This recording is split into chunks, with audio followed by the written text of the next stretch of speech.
ಇದು ಕರ್ನಾಟಕ ಜೈವಿಕ ಯುವಸೇನೆ ಮತ್ತು ಕರ್ನಾಟಕ ಜೈವಿಕ ಯುವಸೇನಾ ಸೇವಾ ಟ್ರಸ್ಟ್ ಇದರ ವತಿಯಿಂದ 2ನೇ ವರ್ಷದ ಕಾರ್ಯಕ್ರಮ ಕಾರವಾರ ಬಂಡಿಮಠ ವಸತಿನಿಲಯದಲ್ಲಿ ಆಯೋಜಿಸಿದ್ದೇವೆ.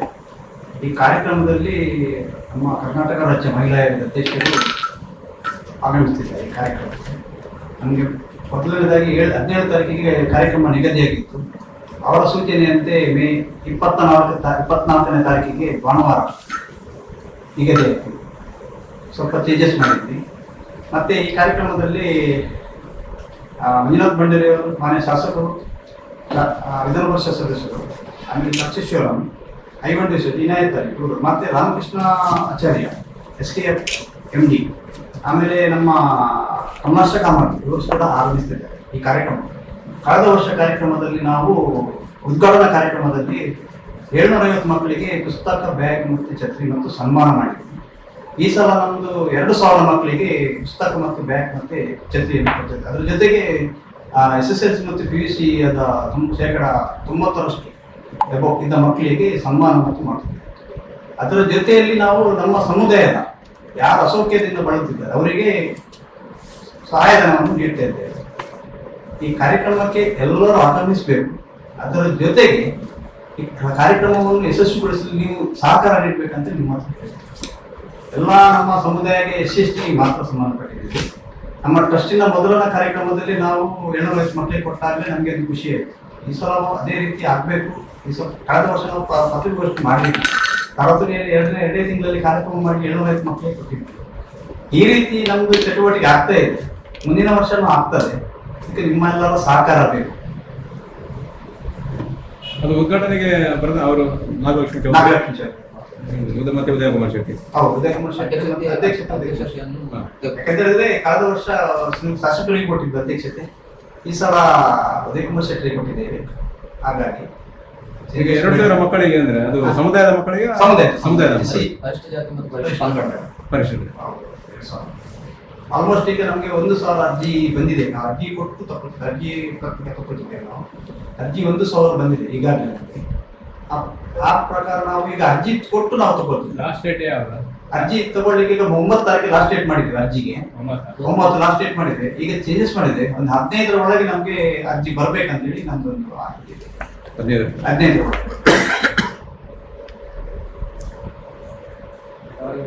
ಅದು ಸಹಾಯಧನ ವಿತರಣೆ ಅಂದ್ರೆ ಅಸೌಖ್ಯದಿಂದ ಅದು SC/ST. ಹೌದು, SC/ST 5 ಜನರಿಗೆ ನಾವು ಸಹಾಯ ಮಾಡಿದ್ವಿ ಈ ಟ್ರಸ್ಟ್ ಮತ್ತು ಸಂಘಟನೆ ವತಿಯಿಂದ. ಇದಕ್ಕಿಂತ ಮುಂಚೆ 1 ವರ್ಷದಲ್ಲಿ ಇನ್ನು ಚಟುವಟಿಕೆ ಬೆಳೀತಾ ಹೋದ್ರೆ ಮುಂದಿನ ವರ್ಷ ನಮಗೆ ಹೆಚ್ಚಿನ ಸಹಕಾರ, ಎಲ್ಲರೂ ಸಹಕಾರ ಕೊಡ್ಬೋದು.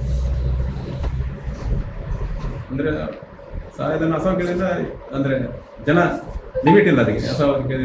ಲಿಮಿಟ್ ಅಂತ ಹೇಳಿದ್ರೆ ಕೆಲವು ಏನಂತ ಹೇಳ್ತಿರೋದು, ಕ್ಯಾನ್ಸರ್, ಆಮೇಲೆ ಪರ್ಟಿಕ್ಯುಲರ್ ಆಗಿ ಯಾವ್ದಾದ್ರು ಸೈಡ್ ಎಫೆಕ್ಟ್ ಮಗುಗೆ ನಾವು ಜಾಸ್ತಿಯಾಗಿ ಈ ಸಲ ಒಂದು KMC ಹಾಸ್ಪಿಟಲ್ ಅಡ್ಮಿಟ್ ಆಗಿ ಆ ಮಗುಗೆ ಜಾಸ್ತಿಯಾಗಿ ಮಾಡ್ತೀವಿ. ಈಗ ಸ್ವಲ್ಪ ರಿಕವರ್ ಆಗಿ 6 ವರ್ಷದ ಮಗು ರಿಕವರ್ ಆಗಿ. ನೀವು ಯಾರೆಲ್ಲ ಇದ್ದೀರೋ ಒಂದು ಇಲ್ಲಿ ಈಗ ನಮ್ಮ ಕರ್ನಾಟಕ ಜೈವಿಕ ಯುವಸೇನೆ ನಮ್ಮ ರಾಜ್ಯಾಧ್ಯಕ್ಷರು ಮತ್ತು ಜಿಲ್ಲಾ ಉಪಾಧ್ಯಕ್ಷರು, ಜಿಲ್ಲಾಧ್ಯಕ್ಷರು, ರಾಜ್ಯ ಉಪಾಧ್ಯಕ್ಷರು, ಜಿಲ್ಲಾ ಪ್ರಧಾನ ಕಾರ್ಯದರ್ಶಿ, ಹೆಸರು ಹೇಳಿ. ಜಿಲ್ಲಾಧ್ಯಕ್ಷ ರಮೇಶ್ ಬಿ ಕಾರ್ಕಳ, ಜಿಲ್ಲಾಧ್ಯಕ್ಷರ. ಹೌದು. ಜಿಲ್ಲಾ ಕಾರ್ಯದರ್ಶಿ ಶೇಖರ್ ಕಡ್ತಾಳ್. ರಾಜ್ಯ ಉಪಾಧ್ಯಕ್ಷರು ರಮೇಶ್ ಶೇಖರ ದೊಡ್ಡ, ರಾಜ್ಯ ಉಪಾಧ್ಯಕ್ಷರು ಕೃಷ್ಣ ಅಜೇಕರ್, ಮತ್ತೆ ಸಂಸ್ಥಾಪಕರು, ಆಮೇಲೆ ಟ್ರಸ್ಟಿನ ಅಧ್ಯಕ್ಷರು ಶೋಕೇಶ್.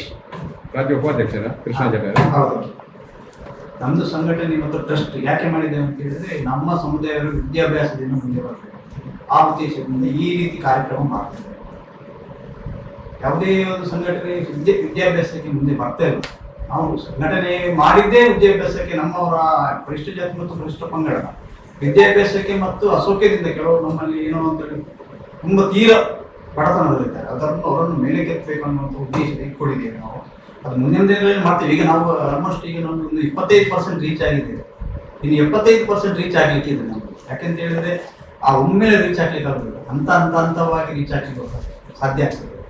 ನಾವು ಪ್ರತಿ ಕುಂದುಕರ ಸಭೆಯಲ್ಲಿ ತಾವಿರ್ತೀರಿ ಎಲ್ಲರೂ ಇರ್ತೀವಿ. ನಾವು ಪ್ರತಿ ಕುಂದು ಸಭೆಯಲ್ಲಿ ನಾನು ಮಾತಾಡುವಾಗ ಸಮುದಾಯದ ಪರವಾಗಿ ಮಾತಾಡ್ತಿರ್ಬೇಕು, ಯಾವುದು ಇದರಲ್ಲಿ ಮಾತಾಡಬೇಕು.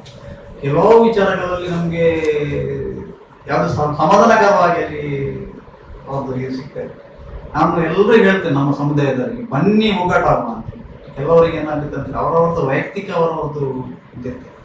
ನಾವೇನು ಹೇಳ್ತೇವೆ ಅಂತೇಳಿ, ನಾವು ಸಂಘಟನೆ ಕಟ್ಟುವಂತ ಉದ್ದೇಶ ಅಂತ ಹೇಳಿದ್ರೆ ಸಮುದಾಯವನ್ನು ಮೇಲೆ ತರಬೇಕು ಅನ್ನುವಂಥ ಉದ್ದೇಶ ಬಿಟ್ಟರೆ ನಮ್ಗೆ ಅದರಲ್ಲಿ ವೈಯಕ್ತಿಕವಾಗಿ ಯಾವುದೇ ಲಾಭ ಇದ್ರೆ ಬೇರೆ ಗೊತ್ತಿಲ್ಲ ನಮ್ಗೆ. ಬಟ್ ನಮ್ಗೆ ಅದು ಆ ರೀತಿ ಲಾಭ ಇಲ್ಲ. ನಾವು ಸಂಘಟನೆ ಮಾಡಿದ ಉದ್ದೇಶನೇ ನಮ್ಮವರ ಮಕ್ಕಳಿಗೆ ವಿದ್ಯಾಭ್ಯಾಸ ಕೊಡ್ಬೇಕು.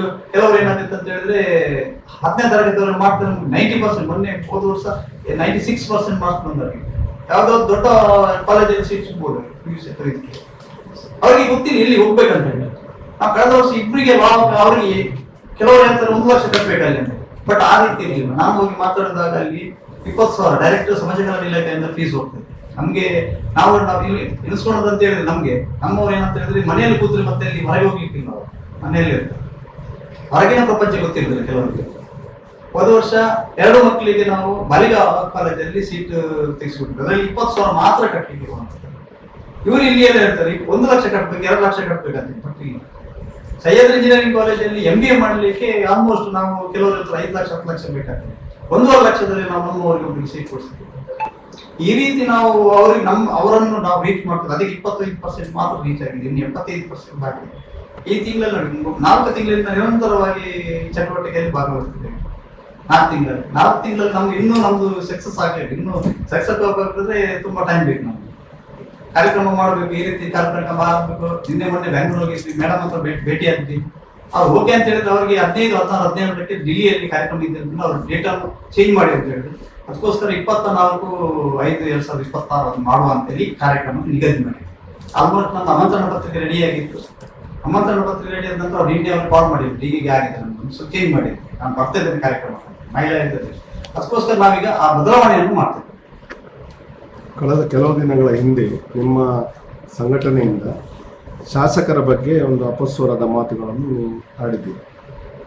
ಶಾಸಕರು ಸಹಕಾರ ಕೊಡ್ತಾ ಇಲ್ಲ ಏನು ಅಂತೇಳಿ, ಅದು ಯಾಕಾಗಿ ಏನು? ಅದರ ನಂತರ ಇತ್ತೀಚೆಗೆ ಕೆಲವು ದಿನಗಳ ಹಿಂದೆ ನಿಮ್ಮದು ಇನ್ನೊಂದು ಸಂಘಟನೆ ಹುಟ್ಟಿಕೊಂಡಿದೆ ಕಾರ್ಕಳದಲ್ಲಿ.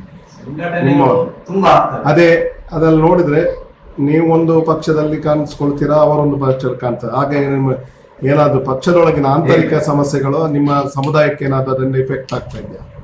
ಅದು ಏನಾಗಿದೆ ಅಂತ ಹೇಳಿದ್ರೆ ಕೆಲವರು ಅದನ್ನು ಹೇಳ್ಬೋದು, ವೈಯಕ್ತಿಕವಾಗಿ ಸಂಘಟನೆಗಳು ಆಗ್ತದೆ. ನಮ್ದು ಹಾಗೆ ನಾವು ಪಕ್ಷದಲ್ಲಿ ಗುರುತಿಸಿಕೊಂಡ್ರು ಅದು ಸಂಘಟನೆಗೆ ಸೀಮಿತವಾಗಿದೆ. ಸಂಘಟನೆಗೆ ಅದನ್ನು ತರುವುದಿಲ್ಲ. ನಮ್ದು ಸಂಘಟನೆಯಲ್ಲಿ ತುಂಬಾ ಬೇರೆ ಬೇರೆ ಪಕ್ಷದಲ್ಲಿದ್ದಾರೆ. ಬಟ್ ನಮ್ಮಲ್ಲಿ ತಿಂಗಳಿಗೊಮ್ಮೆ ಸಭೆ ಆಗುವಾಗ ಅದ್ರ ಪಕ್ಷದ ಬಗ್ಗೆ ಯಾವುದೇ ಮಾತಾಡೋದು. ಅದೇ ಶಾಸಕರ ಬಗ್ಗೆ ನಾವು ಮಾತಾಡಿದ್ದೇನೆ ಅಂತ ಹೇಳಿದ್ರೆ ಅದು ಅಧ್ಯಕ್ಷತೆ ವಹಿಸಿಕೊಂಡವರು ಮಾತಾಡಿದವರು ಬಂದಾಗ ಲೇಟ್ ಆಯ್ತು ಅಧ್ಯಕ್ಷರು. ಅದರ ಬಗ್ಗೆ ಸ್ವಲ್ಪ ಅಸಮಾಧಾನ, ಬೇಜಾರಾಗಿತ್ತು. ಯಾಕಂದ್ರೆ ಅವ್ರು ಕಾರ್ಯಕ್ರಮ ಮಾಡಬೇಕಿತ್ತು ಅಂತ ಅದೊಂದಾಗಿದೆ. ಅದು ಬಿಟ್ಟರೆ ನಮ್ದು ವೈಯಕ್ತಿಕವಾಗಿ ರಾಜಕೀಯಕ್ಕೋಸ್ಕರ ನಾವು ಸಂಘಟನೆ ಮಾಡಬೇಕು. ಇದರಲ್ಲಿ ನಾವು ನೋಡಿ ಕೆಲವು ಸಂಘಟನೆ ಮಾತ್ರ ಇದೆ, ಟ್ರಸ್ಟ್ ಇರಲಿಲ್ಲ. ನಾವು ಟ್ರಸ್ಟ್ ಮಾಡಿದ್ದೇವೆ. ಯಾಕೆಂತ ಹೇಳಿದ್ರೆ ನಮ್ಮವರನ್ನು ಸ್ವಲ್ಪ ಮೇಲೆ ತರಬೇಕಂತ ನಾವೀಗ ಎಲ್ಲಾ ರಾಜಕೀಯ ಪಕ್ಷದ ಸಹಕಾರ ಕೇಳ್ತೀವಿ.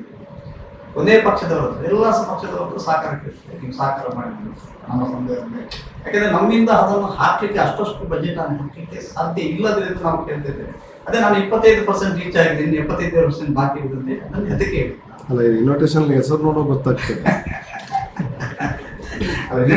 ಇಲ್ಲಿ ಉಲ್ಲೇಖ ಮಾಡುವಾಗ ಸಹ ನೀವು ಶಾಸಕರ ಹೆಸರನ್ನು ಉಲ್ಲೇಖ ಮಾಡ್ಲಿರಪ್ಪ. ಅವರು ಬರ್ತಾರೆ ಇವ್ರು ಬರ್ತಾರೆ ಹೇಳುವಾಗ ಆಗಿರುವಾಗ ನಾನು ಅದು ಕ್ವಶನ್ ಮಾಡಿದೆ ಅಂತ. ಶಾಸಕರು ಬರ್ತಾರೆ, ಶಾಸಕರು ಮಾತಾಡಿದ್ದೇವೆ. ಇದು ಏನಾಗಿದೆ ಅಂತ ಹೇಳಿದ್ರೆ ಆಯಾ ಜಿಲ್ಲೆಯಲ್ಲಿ ಈಗ ನೋಡಿ ಮಂಗಳೂರು ಭಾಗದಲ್ಲಿ ಅಲ್ಲಿ ನಮ್ಮ ಸಂಘಟನೆಯವರು ಇವರನ್ನು ಒಂದು ಆಯ್ಕೆ ಮಾಡಿ ಅಂತ ಹೇಳ್ತಾರೆ. ಕೆಲವರಿಗೆ ಟೈಮ್ ಇಲ್ಲ ಅಂತ ಹೇಳಿದ್ರೆ ಅದಕ್ಕೋಸ್ಕರ ನಾವು ಈಗ ಇನಾಯತಲ್ಲಿ ಅವರು ಉತ್ತರ ಭಾಗದವರು ಅಲ್ಲಿ ಸಂಘಟನೆ ಇದ್ದವರು ನಮ್ಮ ಅಲ್ಲಿ ಅವ್ರದ್ದು ಕೆಲವರು ಇರ್ತಾರೆ. ಅವ್ರು ಈ ರೀತಿ ನಮ್ಮ ಒಂದು ಹಾಕಿ ಅಂತ ಹೇಳಿ ಅವರನ್ನ ಹಾಕಿದೆ. ಇಲ್ಲಿ ಬೆಳ್ತಂಗಡಿ ಭಾಗದಲ್ಲಿ ರಕ್ಷೀಶ್ವರನ್ನು ಹಾಕಿ ಅಂತ ಹೇಳಿದ್ದಾರೆ. ಅಲ್ಲಿ ಯಾಕಂದ್ರೆ ಅವರಿಗೆ ಟೈಮ್ ಇಲ್ಲ ಅಂತ ಹೇಳಿದ್ದಾರೆ. ಅದಕ್ಕೋಸ್ಕರ ನಾವು ಯಾರ್ಯಾರಿಗೆ ಟೈಮ್ ಇಲ್ಲ ಅವರನ್ನು ಹಾಕಿದ್ದೇವೆ. ಮತ್ತು ಮಂಜುನಾಥ್ ನಮ್ಮ ಈ ಕಾಲದ MLC ಶಾಸಕರು ಇದ್ದಾರೆ. ಇದರಲ್ಲಿ ಶಾಸಕರು ಭಾಗಿಯಾಗ್ತಾರೆ ಕಾರ್ಯಕ್ರಮಕ್ಕೆ. ಈಗ ಇಷ್ಟು ದೊಡ್ಡ ಕಾರ್ಯಕ್ರಮ ಮಾಡ್ತಾ ಇದ್ದೀವಿ. ನಿಮ್ಮ ಸಮುದಾಯದ ಸಚಿವರಿದ್ದಾರೆ, ಯಾವುದೇ ಸಚಿವರು ಸಮುದಾಯದ ಸಚಿವರನ್ನು ಕರೆಯದೆ ಅದೇ ನಾನು ಹೇಳಿದ್ದು 25%. ನಾವು ಇನ್ನು ಮಾತು ಕೆಲಸ ಮಾಡ್ಲಿಕ್ಕೆ ತುಂಬಾ ಅಂದ್ರೆ ನೀವು ಹೇಳುದು ಇನ್ನು ನಿಮ್ಮ ಇವರ ಸಮಾಜ ಕಲ್ಯಾಣ ಸಚಿವರನ್ನು ರೀಚ್ ಆಗಲಿಲ್ಲ. ರೀಚ್ ಆಗಿದೆ, ಅವ್ರಿಗೆ ಟೈಮ್ ಇಲ್ಲ ಅಂತ ಹೇಳಿ ನಾವು ಮಾತಾಡಿ ಎಲ್ಲ ಆಗಿದೆ. ಅವ್ರಿಗೆ ಟೈಮ್ ಇಲ್ಲ, ಬೇರೆ ಕಾರ್ಯಕ್ರಮ ಇದೆ, ಅದಕ್ಕೋಸ್ಕರ ಮಾತ್ರ ನಾವು ಬಂದು ಚೇಂಜ್ ಮಾಡಿದ್ವಿ. ಯಾಕಂತ ಹೇಳಿದ್ರೆ ಬರ್ತಾರ ಅಂತ ಹೇಳಿ ಕಳೆದ ವರ್ಷ ಎಲ್ಲ ಹಾಕಿದ್ವಿ ನಾವು ಅದೇ ರೀತಿ. ಅದಕ್ಕೆ ಹಾಗೆ ಆಗ್ಬಾರ್ದು ಅಂತ ಹೇಳಿ ಸರ್ ಫೈನಲೈಸ್ ಮಾಡಿ ಎಲ್ರದ್ದು ಹೆಸರಾಗಿದೆ. ನಾವು ಇವ್ರು ಸಹ ಈಗ ರಶೀಶ್ವರಂ ಅಥವಾ ವಿನಾಯಕಲ್ಲಿ ಮಂಜುನಾಥ್ ಪಂಡಿತ್ ಐವನ್ ಇವರು ಕನ್ಫರ್ಮ್ ಮಾಡಿ ನಾವು ಹಾಕಿದ್ವಿ. ಬರ್ತೇವೆ ಈ ಕಾರ್ಯಕ್ರಮಕ್ಕೆ ಅಂತೇಳಿ ಕನ್ಫರ್ಮ್ ಮಾಡಿ. ಮತ್ತೆ ನಮ್ಮಲ್ಲಿ ಯಾವುದೇ ರಾಜಕೀಯ ಅಥವಾ ಇದಿಲ್ಲ, ವೈಯಕ್ತಿಕವಾಗಿ ರಾಜಕೀಯ ಪಕ್ಷದಲ್ಲಿ ಎಲ್ಲರೂ ಇರ್ತಾರೆ, ಅದು ನಾವೇನು ಮಾತಾಡ್ಲಿಕ್ಕೆ. ಬಟ್ ನಾವು ಎಲ್ಲರೂ ಒಗ್ಗಟ್ಟಾಗಿದ್ದೇವೆ, ಪಕ್ಷ ಬೇರೆ ಬೇರೆ ಇದ್ರು ಸಹ ಒಗ್ಗಟ್ಟಾಗಿದ್ದೇವೆ. ನಮ್ದು ಟೋಟಲ್ ಒಟ್ಟು 100 ಮೆಂಬರ್ಸ್ ಇದ್ದೇವೆ ನಾವು ಟೋಟಲ್ ಇಲ್ಲಿ ಈ ಭಾಗದಲ್ಲಿ ಮಂಗಳೂರು ಮತ್ತು ಜಿಲ್ಲೆ 100 ಮೆಂಬರ್ಸ್ ಇನ್ನೂ ಹೆಚ್ಚಿನ ಸಂಖ್ಯೆಯಲ್ಲಿ ಆಗ್ತಾ ಇದೆ, ಒಂದೊಂದೊಂದು ಆಗ್ತಾ ಇದೆ. ಕೆಲವರು ಹೇಳ್ತಾರೆ ನಾವು ಏನ್ ಸಂಘಟನೆ ಅದು ಏನಿಲ್ಲ ಅಂತ ಹೇಳಿ. ಬಟ್ ನಮ್ಗೆ ತೃಪ್ತಿ ಇದೆ, ನಾವು ಏನೇನು ಮಾಡ್ತಾ ಇದ್ದೇವೆ ಅಂತ ನಮ್ಗೆ ತೃಪ್ತಿ ಇದೆ. ಬೇರೆಯವ್ರಿಗೆ ತೃಪ್ತಿ ಇಲ್ಲದಿದ್ರು ನಮ್ಗೆ ತೃಪ್ತಿ ಇದೆ. ಮೊನ್ನೆ ಸಂಘಟನೆ ಆಯ್ತು, ನಮ್ಗೆ ಇನ್ವೈಟ್ ಮಾಡಲಿಲ್ಲ. ನಾವು ಎಲ್ಲಾ ನಮ್ಮ ಸಂಘಟನೆಯಲ್ಲಿ ಯಾರ್ಯಾರು ಪದಾಧಿಕಾರಿಗಳಿದ್ದಾರೆ ಬೇರೆ ಬೇರೆ ಸಂಘಟನೆ ಅವರಿಗೆಲ್ಲ ನಾವು ಇನ್ವೈಟ್ ಮಾಡ್ತೇವೆ. ಬಂದವರಿಗೆ ಗೌರವ ಮಾಡ್ತೇವೆ. ನಮ್ದು ಅದು ಧರ್ಮ. ಅದನ್ನು ನಾವು ಎಲಿಗೇಷನ್ ಮಾಡ್ತೇವೆ. ನಮ್ಗೆ ಅವ್ರು ಮೊನ್ನೆ ಇನ್ವೈಟ್ ಮಾಡಲಿಲ್ಲ, ಅದೇನೋ ಗೊತ್ತಿಲ್ಲ ನಮ್ಗೆ. ಅವರು ಯಾವ್ದು ವೈಯಕ್ತಿಕವಾಗಿ ನಮ್ಗೆ ನಾವು ಬೇರೆ ಪಕ್ಷದಲ್ಲಿದ್ದೇವೆ ಆ ರೀತಿಯನ್ನು ಮಾಡಿದಾರೋ ಗೊತ್ತಿಲ್ಲ, ಅದು ನಮ್ಗೆ ಗೊತ್ತಿಲ್ಲ. ಬಟ್ ನಾವು ಎಲ್ಲರಿಗೆ ನಮ್ಮ ಸಮುದಾಯದವರು ಅಂತೇಳಿ ಸಮಾನವಾಗಿ ನೋಡ್ತೇವೆ. ಅವರು ಬೇರೆ ಪಕ್ಷದಲ್ಲಿದ್ದಾರೆ, ಈ ಬೇರೆ ಪಕ್ಷದಲ್ಲಿ ಇದ್ದಾರೆ ಅಂತೇಳಿ ಅದನ್ನು ನಾವು ನೋಡ್ತೇವೆ. ಮೊನ್ನೆ 2 ದಿನಗಳ ಹಿಂದೆ ಉಡುಪಿಯಲ್ಲಿ ಒಂದು ಕಾರ್ಯಕ್ರಮ ಆಯಿತು, ಉಡುಪಿಯ ದಲಿತ ಸಂಘದ ಸಮರ್ಥನೆ. ಅದರಲ್ಲಿ ಕಾರ್ಕಳದವರ ಸಂಖ್ಯೆ ಭಾರಿ ಕಮ್ಮಿ. ಕಾರ್ಕಳದವರು ನಮ್ಗೆ ಇನ್ವೈಟ್ ಮಾಡಿದ್ದಾರೆ, ನಮ್ಗೆ ಇನ್ವೈಟ್ ಮಾಡಿಲ್ಲ. ಆಕ್ಚುಲಿ ಆ ಕಾರ್ಯಕ್ರಮ ಇದ್ದರೂ ನಿಮ್ಗೋಸ್ಕರ, ಹೌದು, ನಿಮ್ಮವರೇ ಇಲ್ಲ ಅಂತಾದ್ರೆ ಆ ದಿವಸ ನಾವು ಹೋಗ್ಬೇಕಿತ್ತು ಆ ಕಾರ್ಯಕ್ರಮಕ್ಕೆ. ಅದೇ ದಿವಸ ನಾವು ಬೆಳಿಗ್ಗೆ ಬೆಂಗಳೂರಿಗೆ ಮಧ್ಯಾಹ್ನ. ಅಲ್ಲ, ನಿಮ್ಮ ಸಮುದಾಯದವರು, ನೀವೊಂದು ಕಾರ್ಯಕ್ರಮ ಬೇರೆ, ನಿಮ್ಮ ಸಮುದಾಯದವರು ಕಾರ್ಕಳದಿಂದ ಕಮ್ಮಿ. ಈಗ ನೋಡಿ, ಮೊನ್ನೆ ಅಂಬೇಡ್ಕರ್ ಜಯಂತಿ ಇತ್ತು, ಮಾಲಾರ್ಪಣೆ ಮಾಡುವಾಗ 5-6 ಜನ ಇದ್ದಾರೆ. ಇಲ್ಲಿ ಉಡುಪಿ ಮತ್ತು ಮಂಗಳೂರು ಭಾಗದಲ್ಲಿ ಏನಾಗಿದೆ ಅಂದ್ರೆ ಅಂಬೇಡ್ಕರ್ ಅಂತ ಹೇಳಿದ್ರೆ ನಮ್ಮವರಿಗೆ ತತ್ಸರಾಗಿದೆ. ಬೇರೆ ಚಟುವಟಿಕೆಗೆ ಅವರು ಹೇಳದೇ ಹೋಗ್ತಾರೆ. ಇಲ್ಲಿ ಅಂಬೇಡ್ಕರ್ನ ಬಗ್ಗೆ ಏನಾಗಿದೆ ಅಂತ ಹೇಳಿದ್ರೆ ತತ್ಸರ ಅಂತ ಹೇಳಿದ್ರೆ ಅವರಿಗೆ ಅಂಬೇಡ್ಕರ್ನ ಬಗ್ಗೆ ಇನ್ನೂ ಗೊತ್ತಿಲ್ಲ. ಮಕ್ಕಳಿಗೆ ಕಲಿಸಲಿಲ್ಲ. ಇವರಿಗೆ ಕಲಿಸಿದ ಯಾವುದು? ರಾಜಕೀಯದ ಮಾತ್ರ ಕಲಿಸಿದೆ. ನೀವು ಎಲ್ಲಿ ನೋಡಿಬೇಕು, ಈಗ ಕುಂದುಗೋಳ ಸಭೆಗೆ ಎಷ್ಟು ಜನ ಹಾಜರಾಗ್ತಾರೆ? ಸಮಸ್ಯೆ ಇದ್ರೆ ಮಾತ್ರ ಬರ್ತದೆ, ಇಲ್ಲದ್ರೆ ನಮ್ಮ ಸಮಸ್ಯೆಗೆ ಸ್ಪಂದಿಸಲಿಕ್ಕೆ ಸಭೆ ಆಗ್ತದೆ, ನಾವು ಹೋಗ್ಬೇಕಂದ್ರೆ. ಅದೇ ರಾಜಕೀಯದ ಪಕ್ಷದವರು ಕರೀಲಿ, ಇನ್ನೂ 10 ಜನ ಕರ್ಕೊಂಡು ಹೋಗ್ತಾರೆ. ಇದು ನಮ್ಮಲ್ಲಿ ಇರುವಂತ ಸಮಸ್ಯೆ. ಅದರಿಂದ ನಾವು ಇನ್ನೂ ಹಿಂದೆ ಇದ್ದೇವೆ ಅಂತ ಹೇಳಿದ್ರೆ ರಾಜಕೀಯದವರು ನಮ್ಮನ್ನು ಆಟ ಆಡಿಸ್ತಾರೆ ಬಿಟ್ರೆ, ಅವರಿಗೆ ಬೇಕಾದ ಉಪಯೋಗ ಮಾಡ್ಕೊಳ್ತಾರೆ ಬಿಟ್ರೆ ಮತ್ತೆ ಇಲ್ಲ. ಸಂಘಟನೆಯವರು ಆಗಿಲ್ಲ, ಸಂಘಟನೆ ಅವ್ರಿಗೆ ಏನಾದ್ರು ಸಮಸ್ಯೆ ಆದ್ರೆ ಇಮಿಡಿಯೇಟ್ಲಿ ಕಾಲ್ ಮಾಡ್ತಾರೆ, ನಾವು ಹೋಗಿ ಸ್ಪಂದಿಸ್ತೇವೆ. ಅದೇ ನಾವು ಒಂದು ಸಭೆಗೆ ಬನ್ನಿ ಅಂತ ಹೇಳಿದ್ರೆ ಅವ್ರಿಗೆ ಟೈಮ್ ಇಲ್ಲ. ಹಾಗಾದ್ರೆ ನೋಡಿ, ಮೊನ್ನೆ ಅಂಬೇಡ್ಕರ್ ಜಯಂತಿ ದಿವಸ 6 ಜನ ಇರುವುದು. ಎಷ್ಟು ಸಂಘಟನೆ ಇದೆ? ನಿಮ್ಮ ವೈಫಲ್ಯ ಅಂತ ಕಾಣುದಿಲ್ಲ ನಿಮಗೆ? ಅದೇ ನಮ್ಮದೇ ವೈಫಲ್ಯ. ನಾನು ಅದೇ ಹೇಳುದು, ನಮ್ಮವರಿಂದ ನಾವು ಆಗ್ತಾ ಇದ್ದೇವೆ. ಈಗ ಲೀಡರ್ಶಿಪ್ ತಗೊಂಡವರು ಸಹ ಕರ್ಕೊಂಡು ಬರ್ಬೇಕು. ಲೀಡರ್ಶಿಪ್ ಇಲ್ಲಿ ಅವರಿಗೆ ಆ ಟೈಮ್ ಯಾವುದೇ ಒಂದು ನಮ್ಮವರ ಆಗಬಾರ್ದು, ಅಲ್ಲಿ ಹೋಗ್ಬೇಕು, ನಾವು ಅಲ್ಲಿ ಪ್ರೆಸೆಂಟ್ ಆಗ್ಬೇಕು, ಅದೊಂದಿಲ್ಲ. ಅವ್ರು ಇದ್ದಾರೆ ಅಂತ ಈ ರೀತಿ ಆಗಿದ್ರಿಂದ ನಾವು ಹಿಂದೆ ಬಿದ್ದಿದ್ದೇವೆ. ನಾನು ನೇರ ಹೇಳ್ತೇನೆ, ನಾವು ಈಗ ನಮ್ಮವರಿಂದ ನಾವು ಹಿಂದೆ ಬಿದ್ದದ್ದು ಬಿಟ್ರೆ, ನಾವು ಈಗ ನೋಡಿ ಉದ್ಧಾರ ಮಾಡ್ತೇವೆ ಅಂತ ನಾವು ಹೋಗ್ತಾ ಇದ್ದೇವೆ. ಆಕ್ಚುಲಿ ನಮ್ದು ಅದು ಒಂದು ಬದಿಯಲ್ಲಿ ತಪ್ಪಂತ ಕಾಣ್ತದೆ, ಸರಿ ಅಂತ ಕಾಣ್ತದೆ. ನಮ್ಮ ಮಕ್ಕಳು, ನಮ್ಮ ಸಮುದಾಯದ ಮಕ್ಕಳು ಮುಂದೆ ಬರಬೇಕು, ಎಜುಕೇಶನ್ ಅಲ್ಲಿ ಮುಂದೆ ಬರಬೇಕು, ಈ ರೀತಿ ಎಲ್ಲ ಮಾಡ್ತದೆ. ಆದ್ರೆ ನಮ್ಗೆ ಸಪೋರ್ಟ್ ಆಗಿ ಎಷ್ಟು 25% ಮಾತ್ರ ಸಪೋರ್ಟ್, 75% ಮೈನಸ್ ಇದೆ.